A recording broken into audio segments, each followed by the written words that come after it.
up Florida State and Miami. We've got Florida State 7.5-point road favorites, 53 being the total in this game.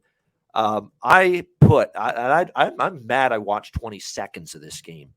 All right, Miami and Virginia last week. Could you imagine the people that watched that entire fucking train fucking wreck of a football game last week? I mean, that was some of the worst college football offense that I've ever seen in my life. Honestly, it was that bad.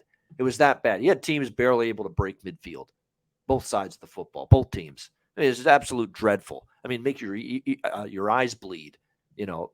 Just absolutely horrible offense with both of those teams last week, Miami and Virginia.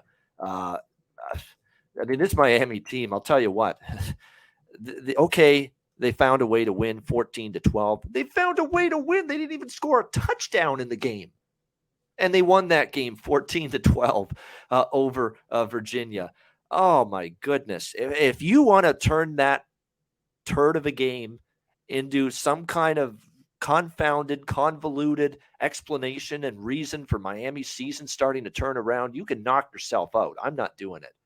That doesn't turn shit around for me. That kind of performance offensively.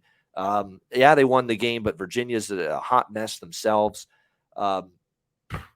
No way do I want Miami here. It is a rivalry game, so you're going to get fired up when you play, Florida State. I get that, but Florida State, they off the bye week. I loved what I saw from them. They played a bad Georgia Tech team, and you know what they did? They left no doubt from the very beginning of that game that we're going to beat you down. Jordan Travis was outstanding, one of his best games. They ran the football well with Trey Benson. They had multiple receivers having big games.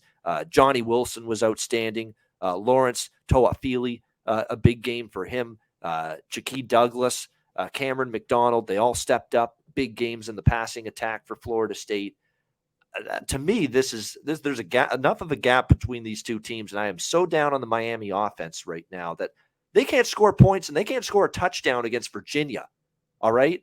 How the hell are they going to, stay with Florida State inside single digits if they have that kind of offensive ineptitude again here in this game? And the points they failed to cover again because they were laying 3 against Virginia. They only won by 2 in overtime. So what is it now? A 6-game ATS losing streak? 7 ATS losing streak. 0-7 ATS their last 7 games.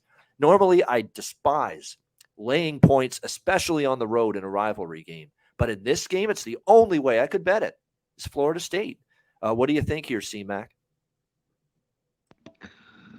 Sorry, I got a crazy cough lately. Yeah, you know what? Miami, watching that game was horrible. I just needed the win. I had the under, pretty big, the points, but I had some money line with Virginia. And I didn't watch much of it. I was just enjoying how bad of a game it was. Thank goodness for you. Yes.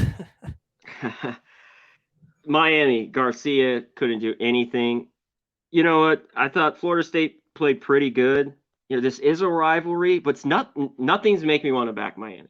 Just nothing, right? Even getting the 7.5, 8, I don't want to back them. I kind of like the under a little bit. I got to look into it a little bit more. But, just looking at the under here, that's it.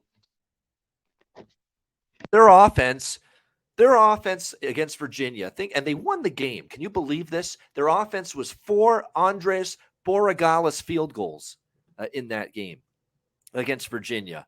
Borregales hit 4 field goals, 3, 6, 9, 12. Do the math. And then overtime, nobody scored. They had 2 possessions. Nobody got a point. Think about that. You get the ball at the opposition's 25-yard line? Nobody scored a point. With 2 full possessions in overtime, they had to go to that dopey 2-point conversion thing they're doing for Miami to finally win that game. Oh, my gosh. You talk about putting college foot. What is this, 1940? That's the kind of game we saw with Miami and Virginia on Saturday. Unbelievable. Unbelievable offensive ineptitude in that football game. And like I said, I watched 20 seconds of that shit. It was already 20 seconds of my life that was too much that I'll never get back.